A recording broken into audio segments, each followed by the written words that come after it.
আপুনি চাই আছে S G information. S G ইনফৰমেশ্যনত আমি কেইটামান ভাল খবৰ দিব বিচাৰিছোঁ আৰু সেই ভাল খবৰ হৈছে অংগনবাড়ী কৰ্মী সহায়িকাৰ বাবে। বহুদিনৰ পিছত এটা ভাল খবৰ দিব বিচাৰিছোঁ। বাজেট হৈ গ'ল 2025-26 বৰ্ষৰ বিত্তীয় বাজেট দাখিল কৰিলে। মুখ্যমন্ত্ৰী ডক্টৰ হিমন্ত বিশ্ব শৰ্মা চৰকাৰৰ অন্তিমখন পূৰ্ণাংগ বাজেট আছিল। এই বাজেটে অংগনবাড়ী কৰ্মী সহায়িকাসকলৰ বাবে কি ভাল খবৰ দিলে প্ৰথমতে সেইটোৱে ক'ব বিচাৰিছোঁ। অংগনবাড়ী কৰ্মী সহায়িকাসকলৰ দৰমহা বৃদ্ধিৰ বিষয়টোক লৈ তেওঁলোকৰ দৰমহা বৃদ্ধিৰ বিষয়টোক লৈ দীৰ্ঘদিনৰ পৰা প্ৰতিবাদ হৈ আছিল আৰু সেই প্ৰতিবাদৰ পিছত ৰাজ্য চৰকাৰে তেওঁলোকক আশ্বাস প্ৰদান কৰিছিল, কিন্তু সেই আশ্বাস কেনেদৰে কাৰ্যকৰী কৰে সেয়া সকলোৱে ৰৈ আছিল। কিন্তু এনেকুৱা এটা সময় আহিল যিটো দিনত অংগনবাড়ী কৰ্মী সহায়িকাসকলৰ বাবে কিছু পৰিমাণে হ'লেও এটা ভাল খবৰ আহিল 2025-26 বৰ্ষৰ বিত্তীয় বাজেট দাখিল কৰাৰ পিছত। উল্লেখ্য যে বাজেট দাখিল কৰাৰ পিছত বাজেটত কি কি বিষয় সন্নিৱিষ্ট আছে সেই সন্দৰ্ভত চকু ফুৰাওঁতে অংগনবাড়ী কৰ্মী সহায়িকাসকলৰ বাবে কি আছে সেই সন্দৰ্ভত আমি উল্লেখ কৰিব বিচাৰিছোঁ। পাৰিতোষিক বৃদ্ধি কৰাৰ সিদ্ধান্ত লোৱা হ'ব বুলি বাজেটত এনেদৰে উল্লেখ কৰিছে। কেতিয়াৰ পৰা কৰিব সেয়াও আমি ক'ম, কি তাৰিখৰ পৰা কৰিব সেয়াও দিছে। লগতে এটা কথা কৈছোঁ যে এককালীন সাহায্য প্ৰদানৰ বিষয়টো অংগনবাড়ী কৰ্মী সহায়িকাসকলৰ ক্ষেত্ৰত উল্লেখ কৰিছে। এককালীন সাহায্য আৰু তেওঁলোকৰ যি মাহিলী ভাত্তাৰ কথা আছে, মাহিলী পাৰিতোষিকৰ কথা আছে, সেয়া তেওঁলোকৰ বৃদ্ধি কৰিব বুলি কৈছে।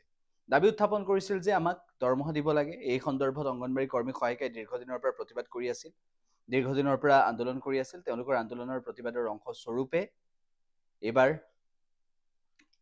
ৰাজ্য চৰকাৰৰ যি 2025-26 বৰ্ষৰ বিত্তীয় বাজেট, সেই বাজেটত বহুখিনি কথা সন্নিৱিষ্ট হৈছে। আমি উল্লেখ কৰিবলগীয়া বিষয়টো হৈছে এই মুহূৰ্তত আমি এইটোৱেই উল্লেখ কৰিব লাগিব যে 1 অক্টোবৰৰ পৰা এই ক্ষেত্ৰত তেওঁলোকে সিদ্ধান্ত গ্ৰহণ কৰিব। এই 1 অক্টোবৰৰ পৰা তেওঁলোকে দৰমহা বৃদ্ধি কৰাৰ সিদ্ধান্ত গ্ৰহণ কৰিছে। 1 অক্টোবৰৰ পৰা দৰমহা বৃদ্ধি কৰাৰ সিদ্ধান্ত লৈছে, দৰমহা বৃদ্ধি কৰিব অহা 1 অক্টোবৰৰ পৰা, সেই সন্দৰ্ভত মন্তব্য কৰিছে। আৰু লগতে আমি আন এটা কথা উল্লেখ কৰিব বিচাৰিছোঁ, আশা কৰ্মী সহায়িকা, অংগনবাড়ী কৰ্মী সহায়িকা, আশা কৰ্মী সকলোৰে বাবে কেতবোৰ সিদ্ধান্ত লৈ আহিব বিচাৰিছে যে 2025 চনৰ 1 অক্টোবৰৰ পৰা দৰমহা অৰ্থাৎ অংগনবাড়ী কৰ্মী সহায়িকাৰ দৰমহা বৃদ্ধি হ'ব। ইতিমধ্যে বিত্তীয় বাজেটত সেই কথা উল্লেখ কৰিলে আৰু বিত্তীয় বাজেটত সেইমতে পুঁজি ধাৰ্য কৰিছে।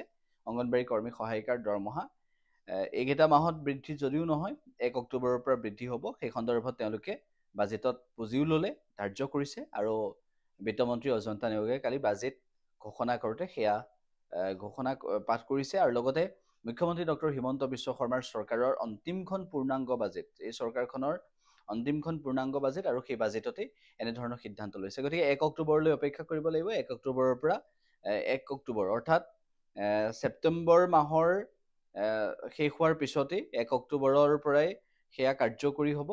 1 অক্টোবৰৰ পৰা সেয়া কাৰ্যকৰী কৰিব। গতিকে ইতিমধ্যে ৰাজ্য চৰকাৰে যি প্ৰতিশ্ৰুতি দিলে যে দৰমহাত পাৰিতোষিকটো বৃদ্ধি কৰোৱাৰ লগতে তেওঁলোকক এককালীন সাহায্য প্ৰদান কৰিব অংগনবাড়ী কৰ্মী সহায়িকাক। আৰু লগতে এই ক্ষেত্ৰত আশা কৰ্মী বা ৰান্ধনীসকলৰ ক্ষেত্ৰতো এটা ব্যৱস্থা লৈছে। তেওঁলোকৰো এনেদৰে পাৰিতোষিক বৃদ্ধি কৰাৰ সিদ্ধান্ত ল'ব। সকলোৰে কিমান বাঢ়িব সেই সন্দৰ্ভত এতিয়ালৈকে স্পষ্ট কৰা নাই, কিন্তু পাৰিতোষিক বৃদ্ধি কৰিব অংগনবাড়ী কৰ্মী সহায়িকাৰ 1 অক্টোবৰৰ পৰা, সেয়া আমি আপোনালোকক জনাইছোঁ। আৰু বহুদিনৰ পিছত আপোনালোকৰ হৈ আপোনালোকৰ এটা ভাল খবৰেৰে আমি ভিডিঅ' এটা দিছোঁ, আপোনালোকে শ্বেয়াৰ কৰিব। আৰু যিসকলে ছাবস্ক্ৰাইব কৰি থোৱা নাই চেনেলটো ছাবস্ক্ৰাইব কৰিব। আৰু এই ভিডিঅ'টো 1,21,000 অংগনবাড়ী কৰ্মী সহায়িকালৈ সকলোৱে যাতে পায় সেইবাবে আপোনালোকে শ্বেয়াৰ কৰিব। হোৱাটছএপে শ্বেয়াৰ কৰিব, আপোনালোকে ফেচবুকতো শ্বেয়াৰ কৰিব, ইউটিউবতো শ্বেয়াৰ কৰিব। আৰু আশা কৰিছোঁ আমাৰ এই চেনেলটো সকলোকে দেখুৱাই দিব। আৰু আমি নতুন আন কিছু ভিডিঅ' দিবলৈ এই সময়ত চেষ্টা কৰিম। বহুদিন আমি ভিডিঅ' আপলোডো কৰা নাছিলোঁ, এই সময়ত চেষ্টা কৰিম সকলোৱে বাকীখিনি ভিডিঅ' যিখিনি ভিডিঅ' আমি এই চেনেলটোত আপলোড কৰোঁ, আশা কৰিছোঁ আপোনালোকৰ সহযোগিতা থাকিব। আপোনালোকৰ ক্ষেত্ৰতো আমাৰ সহযোগিতা থাকিব। আপোনালোকেও সহযোগিতা আগবঢ়ালে আমি নিশ্চিতভাৱে ভাল পাম। গতিকে সকলোকে এইখিনি আহ্বান জনাইছোঁ।